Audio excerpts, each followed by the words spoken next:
Ce matin en studio, on a avec nous le grand nom du violon québécois, la star bien connue. C'est rendu un rendez-vous annuel avec lui. On le voit à chaque année au mois de novembre dans le cadre d'une entrevue. Il s'agit bien sûr du célèbre Alain François. Alain, bienvenue à l'émission. Merci de m'accueillir. Quelle présentation exceptionnelle. Ben là, mais c'est un honneur que tu nous fais à chaque année de venir nous rencontrer. C'est parce que l'honneur est pour moi. Là, je serais plus capable de sortir dans la porte. J'aurais la tête grosse de même.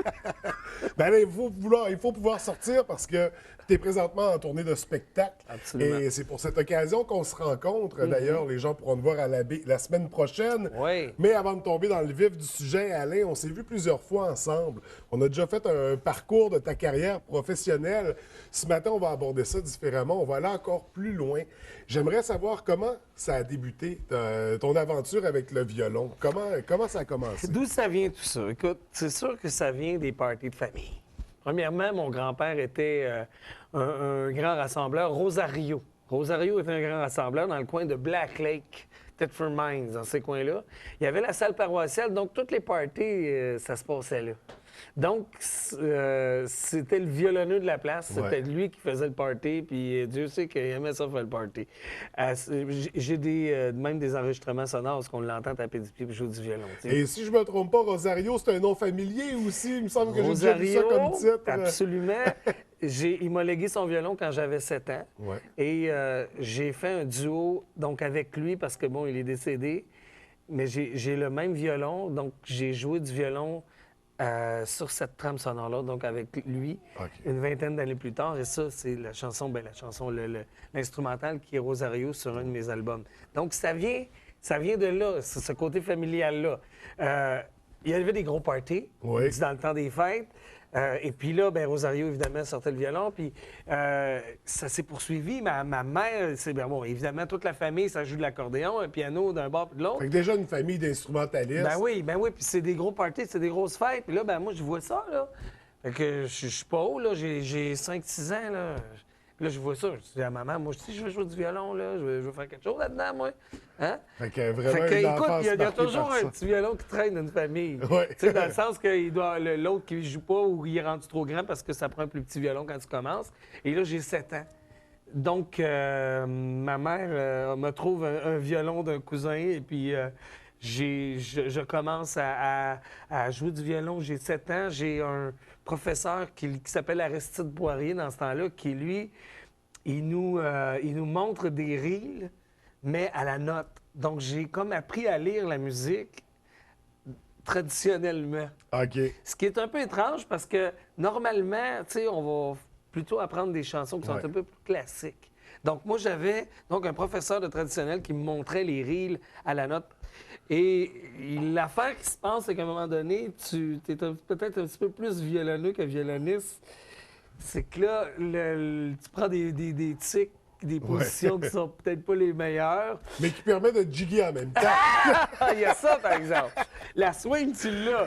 Mais je veux dire, le côté justesse, etc., bon, ben peut-être que c'était moins présent là. Donc, j'ai fait quand même un bon 2 ans de classique après pour replacer la colonne vertébrale, le bras, l'archet sur le violon, tout ça. Travailler la technique, aller plus en profondeur, disons, dans la façon de jouer. Mais en gardant le côté de party, le côté violonneux, le côté swing. Oui. C'est que, tu sais, j'étais allé quand même assez loin dans le classique à lire des 5 pages ça de large, puis avoir la tête dans les feuilles comme ça jusqu'à la fin. Sauf que je trouvais moins le bonheur, le plaisir de jouer. Je trouvais ça moins festif. Moi, ce que je voulais faire, c'est de faire chanter les gens, faire swinger les gens, parce que dans les parties de Noël ou dans les parties de jour de l'an, c'était une source de motivation pour moi, ça. Quand j'arrivais à Noël, moi, j'avais appris 1 ou 2 reels là, pendant l'année. Fait que là, je voulais montrer ça à tout le monde, tu comprends? Donc, tout l'effet familial me faisait donc pratiquer, répéter. Et puis, plus tard, comme je t'ai dit, j'ai fait un peu de classique, mais je suis revenu à ça parce que c'était l'esprit qui m'animait le plus. Et à quel moment dans ta jeunesse, tu as décidé de te lancer là-dedans pour une carrière? Est-ce que ça a commencé avec un petit band? Comment ça a débuté? Comment ça a commencé? Écoute, un petit peu plus tard, j'ai appris la guitare assez facilement parce que c'est un instrument qui est difficile à apprendre parce que, bon, tu sais, il n'y a pas de... Comme on dit, il n'y a pas de fret Ça veut dire qu'il n'y a pas de repère sur un manche. Mais sur une guitare, il y a quand même un manche. Donc, apprendre les accords, ça a été très facile pour moi de pouvoir identifier ça. Ce qui fait que je me suis mis à apprendre la guitare. J'ai laissé de côté un petit peu le violon, mais il était toujours présent là quand même. Puis, à un certain moment donné, vers les débuts du cégep, on avait besoin d'un chansonnier ou de quelqu'un pour faire quelques chansons.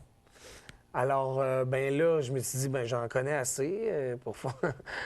bon, j'ai fait comme mon premier contrat non officiel pour un party de cégep où que tout le monde était pas à jeun. Oui, c'est un party de Donc, cégep. ça m'aidait beaucoup. Ils trouvaient ça bon. Ils ont trouvé ça bon tout de suite.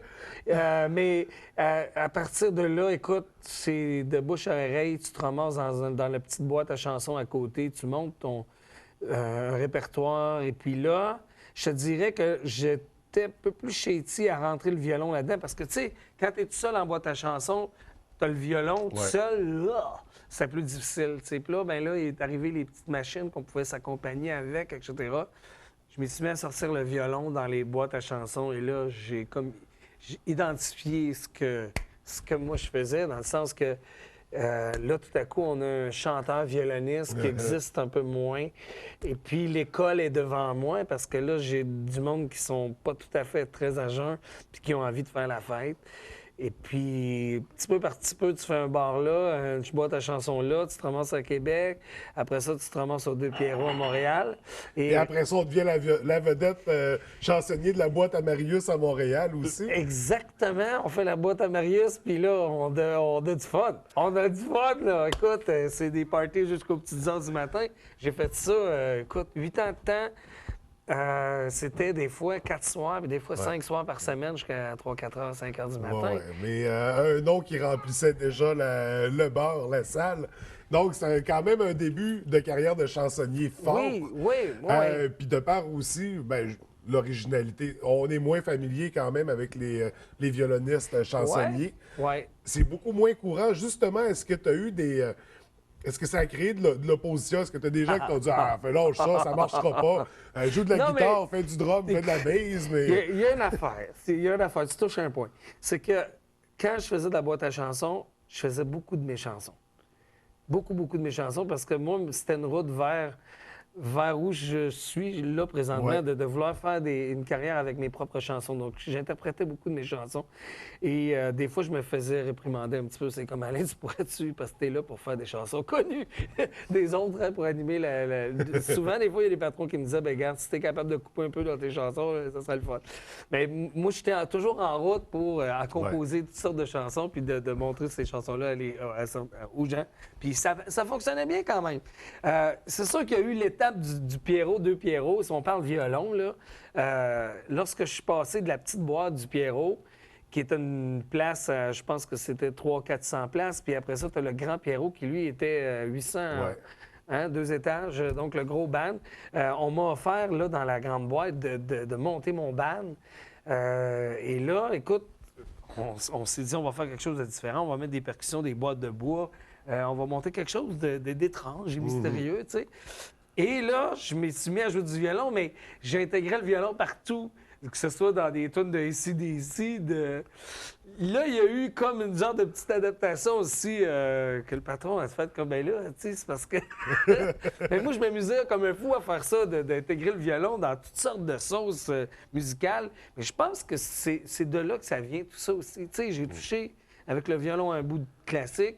J'ai identifié mon style dans le sens que moi, je veux que ça soit festif. J'aime ça, je me sens bien quand ça bouge.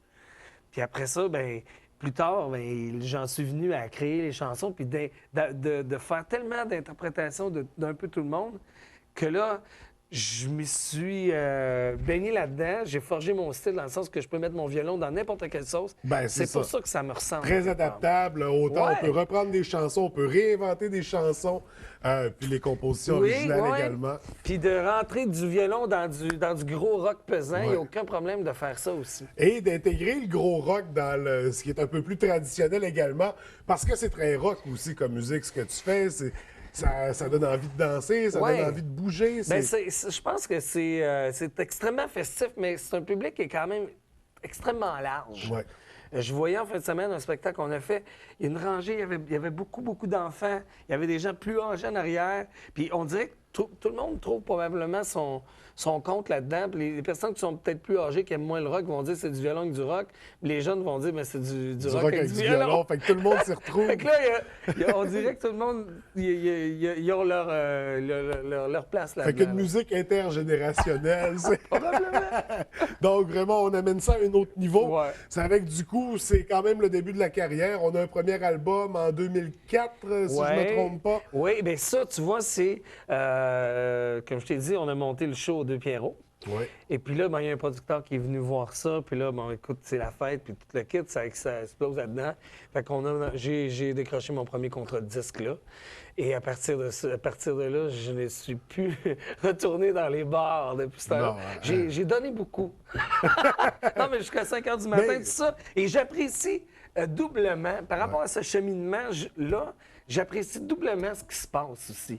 Des fois, là, on va faire des festivals, un bar puis de l'autre, puis des fois, on n'est pas toujours accueillis, tu sais, de façon extraordinaire. Il y a des places extraordinaires aussi, mais c'est déjà très beau de pouvoir avoir accès à ça, puis on s'en fait pas. C'est toujours correct, tu comprends? Parce que j'ai passé par des... C'est pas évident, là, des fois, faire une quarantaine de semaines jusqu'à 5 h du matin. Tu sais, du bar intensif tout le temps. C'est des shows qui durent 3 heures et c'est intense, tu sais. Ouais. Alors, j'apprécie doublement ce qui se passe là, l'ouverture de... Quand on a fait ce premier album-là, on s'est mis à faire des festivals, à faire des salles. Là, les horaires étaient un petit peu plus faciles, se respirait mieux. Plus intéressant, et on appréciait énormément. Mais l'étape d'avant, tout le travail qu'il y a eu pour mener à ça était important. Puis d'ailleurs, malgré tu as continué à faire tes propres compositions, malgré une certaine résistance, disons. Oui. Et heureusement, c'est ce qui fait qu'aujourd'hui, on est rendu à 8 albums avec le nouveau du temps des fêtes, la nouvelle trousse du temps des fêtes. Oui. Donc, 8 albums sur une période de 10 ans, c'est drôlement intéressant. C'est drôlement fou. Absolument. En effet. C'est drôlement fou. Donc, présentement, tournée de spectacle. Et tu seras de passage à la baie la semaine prochaine. Quelle journée exactement? Le samedi, le 22 novembre. Okay. Donc, je suis là, puis j'amène toute ma gang, hein? Ouais. Écoute, il va y avoir parti, percussion, boîte de bois. Écoute, pour ceux qui ont vu le spectacle cet été, donc au Rythme du Monde, à Chicoutimi, c'est dans cette belle vibration de fête-là que ça va se passer samedi. Donc, ça aura lieu au Lauriane. On invite les gens à venir vous rencontrer, à venir faire le party avec vous autres. Et les chansons, est-ce que c'est principalement l'album Porte-Bonheur, le 7e album? On va faire un mélange. On n'est pas loin, il y a de la neige. Là, hein? Je pense qu'il y a une chanson qui s'appelle Prendre le chant, qui aurait probablement sa place là, déjà d'en intégrer quelques-unes des trousses et de Porte-Bonheur. Il y a une réputation, on dit qu'Alain François pouvait, en plein mois de juillet, faire une chanson de Noël, puis les gens dansaient ses tables. Oui, bien écoute, à Chicoutimi, cet été, il y avait une tempête de neige sur le stage. Il y a eu une tempête de neige sur la scène, on a fait prendre le chant à la fin et il y avait une tempête de neige. Vous viendrez voir, il va peut-être avoir une tempête de neige. Oui, j'en doute pas. Donc, c'est à découvrir. Il faut venir faire le party, il faut venir faire la fête avec vous autres. Samedi, la semaine prochaine, on n'y manque pas. Et nous, on va se revoir aussi très bientôt pour parler du nouvel album du Temps des Fêtes. Oui, la trousse du Temps des Fêtes. Oui. Donc, prochain projet. Sinon, après la tournée, après l'album Trousse du Temps des Fêtes, est-ce qu'on a d'autres projets à surveiller? Certains, on a un spectacle qui va s'appeler Trad and Roll, qui est une fusion entre le traditionnel et le rock and roll. Et ça va être avec Marjo, donc on va se promener partout au Québec pendant les festivités, les festivals, etc. Et j'ai aussi fait une espèce de petit pilote d'émission de télé où j'anime un on-the-road trip à la pêche au saumon, à la pêche à la mouche. Donc, ça sera à surveiller. Oui, c'est à surveiller parce que c'est très, très, très drôle. Oui, absolument. On surveille ça de très près. Nous, c'est tout le temps qu'on avait pour ce matin, mais on a encore le temps pour faire du violon. Ah ouais, OK. Tu vas taper des mains de choses que t'es là. On joue, là, hein? Oui, est-ce qu'on fait signe technicien? On fait signe que non. On va se déplacer, par exemple. Ah oui, on se déplace. On va s'en aller par là, donc on vous revient à l'instant. 3, 4...